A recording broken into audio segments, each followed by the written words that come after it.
Ira's eyes snapped open to darkness so complete it felt solid. Her breath misted in the frigid air, each exhale a ghost that disappeared into nothingness.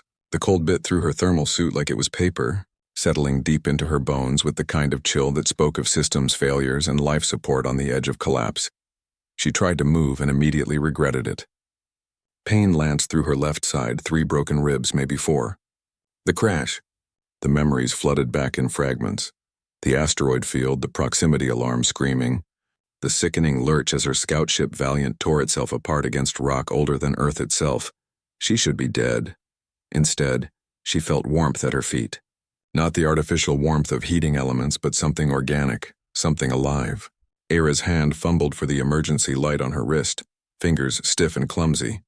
The pale blue glow revealed what her mind struggled to process. Tails. 10 of them, covered in dense silver fur that rippled like liquid mercury. They were wrapped around her feet and lower legs in an intricate pattern, generating heat that spread upward through her body. Each tail was thick as her forearm and moved with independent purpose, adjusting constantly to maintain optimal thermal coverage. "You wake," a voice rumbled from the darkness beyond her light. "Good, humans break easy. Thought you broken?" Ira's other hand went to her sidearm. "Gone, of course." She forced herself to remain calm, to assess. The voice spoke standard galactic with a thick, unfamiliar accent. The tails tightened slightly around her legs, not threatening but firm. "Protective even. Who are you?" Her voice came out as a croak, movement in the shadows, and then he stepped into her light. Ira had encountered 47 different sapient species in her 10 years with the Exploration Corps. She'd never seen anything like this. He stood perhaps 7 feet tall, bipedal, with a body structure that suggested both feline grace and ursine strength. His face was elongated, fox-like, with intelligent amber eyes that caught and reflected her light. Silver fur covered every visible inch of him, darker along his spine and limbs. But it was the tails, those magnificent, impossible tails, that dominated. They emerged from his lower back in a fan arrangement, each one prehensile and clearly under independent control. "Vorn," he said simply. "Salvager. Found your crash. Found you almost frozen." He gestured with a clawed hand at the wreckage surrounding them. "Ship dead. But you alive, barely." Ira looked around properly for the first time. They were in what remained of her cargo bay, though the walls had peeled away like fruit skin, exposing them to the atmosphere of whatever moon or planet she'd crashed on. Emergency foam had sealed some of the breaches, but not enough. "Not nearly enough. Why help me?" she asked. It wasn't cynicism that prompted the question. It was experience. In the outer territories, there were 1,000 reasons to leave a crashed pilot to die. Salvage rights, territorial disputes, simple indifference. Bourne's tail shifted in what might have been the equivalent of a shrug. "Saw your distress beacon. Came to salvage, yes, but found you breathing. Vorn does not leave breathing things to freeze." He moved closer, and she saw he carried a thermal pack, military grade, probably from her own emergency supplies. "Your people, humans, you impress the galaxy, yes? Build ships that go faster, weapons that hit harder, societies that spread wider. But you fragile, so fragile." He knelt beside her, careful not to jar her injuries. His proximity brought warmth, and Ira realized his body temperature ran much hotter than human baseline.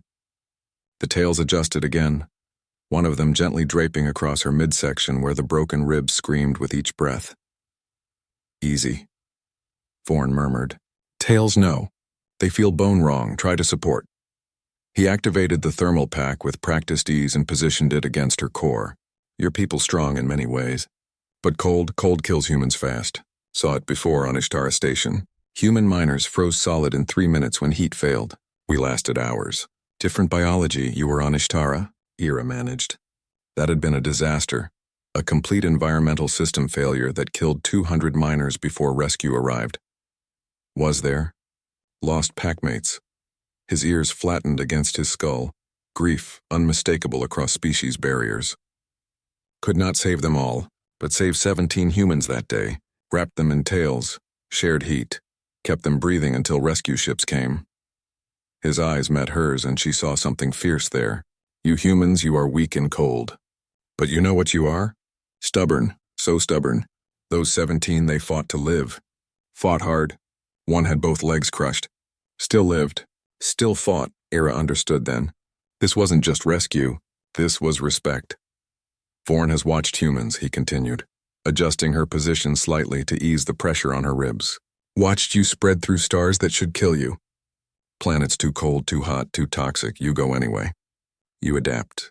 You survive. Other species, they find world that fits them, they stay. Humans? You take worlds that hate you and make them love you, or die trying. He made a sound that might have been admiration. Impressive, foolish, both. Where are we? Era asked. Moon. Designation KX447. No atmosphere. Temperature minus 170 Celsius outside. Your ship made crater half-kilometer wide. You should be scattered atoms. Instead, you in emergency bay, sealed by foam, barely breathing. Stubborn, he repeated. So Vorn dug you out. Shared heat. Now we wait for your people. My beacon, still transmitting. Boosted it with my ship's power. They come, maybe 6 hours. His tails tightened again and she felt the warmth intensify. Vorn keeps you alive until then, promise, 6 hours. In temperatures that could freeze flesh solid in minutes. With broken ribs and who knew what other internal damage. Any sane calculation said she'd never make it. But Vorn didn't know humans couldn't do math. Thank you, Era said, and meant it with every fiber of her being. Vorn's ears perked forward. Is what Vorn does. Besides, he added, and his teeth showed in what she chose to interpret as a smile, salvage rights better if human lives. Much paperwork saved. Galactic Council very pleased when humans not dead. Despite everything, the pain, the cold, the near-death experience, Era laughed. It hurt like hell, but she laughed. Smart, she managed. Very smart. Vorn learns from humans, he replied. Practical thinking. Efficient. Another tail moved, this one checking her pulse at her wrist with surprising gentleness. Heart strong, good, keep talking. Stay awake. Tell Vorn how humans survive on death worlds. Is fascinating, so she did. For 6 hours, wrapped in alien warmth on a frozen moon, Era talked. She told him about Earth, about the impossible diversity of environments humanity had conquered there before even reaching for the stars. She spoke of deserts and tundras, of ocean's depths and mountain peaks, of how humans were neither the strongest nor the fastest nor the most adapted, just the most stubborn. And Vorn listened, his 10 tails never ceasing their vigil, keeping the fragile human warm until her people came. When the rescue ship finally arrived, they found Era alive, stable, and wrapped in what the medical officer later described as the most sophisticated organic thermal regulation system I've ever encountered. She survived. Because one salvager chose kindness over convenience. Because warmth, like hope, can come from the most unexpected places. Because humans, as Vorn said, were stubborn, and sometimes that was enough.